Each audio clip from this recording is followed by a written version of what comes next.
বিধানসভা নির্বাচনকে সামনে রেখে ক্রমেই এক হচ্ছে তৃণমূল শিবির। পলাশ রায় খানাকুল থেকে তৃণমূলের টিকিট পাওয়ার পর তার প্রচারে এতদিন দেখা মেলেনি নজিবুল, নূরনবী, নইমুল, রমেনদের মতো প্রথম সারির নেতাদের। আর এই বিষয়টি বুঝতে পেরেই খানাকুল তৃণমূলের ড্যামেজ কন্ট্রোলে নেমে পড়তে দেখা গেল পলাশ রায়কে। এদিন সকালেই রাজহাটি এলাকার দাপুটে তৃণমূল নেতা নূরনবীর সাথে বৈঠক করে তার মানভঞ্জন করে একেবারে স্টেট ব্যাটে খেলা শুরু করতে দেখা গিয়েছিল পলাশকে। তার রেশ কাটতে না কাটতেই একেবারে নজিবুল করিমকে নিজের শিবিরে টেনে কার্যত ছক্কা হাঁকালেন পলাশ।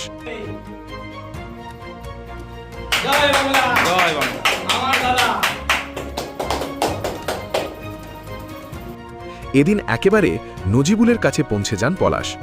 উভয়ের মধ্যে বেশ কিছুক্ষণ গোপন বৈঠক হওয়ার পর নজিবুল পলাশকে মালা পরিয়ে ভাই বলে কাছে টেনে নেন ও পলাশকে বিধানসভায় জেতানোর জন্য জনগণ তথা তার অনুগামীদের উদ্দেশ্যে অনুরোধ করেন। বিধানসভা প্রার্থী আমার ভাই পলাশ রায়, আমি মনের দিক থেকে খুব খুশি হয়েছি। আমরা একসাথে দীর্ঘদিন ধরে পথ চলেছি, সেই যুব থেকে শুরু করে মালার থেকে শুরু করে আমাদের জেলা লেভেলে আমাদের যে বিচরণ, আমরা দীর্ঘদিন একসাথে লড়াই সংগ্রাম করে এসেছি মমতা ব্যানার্জি, অভিষেক ব্যানার্জিকে সামনে রেখে।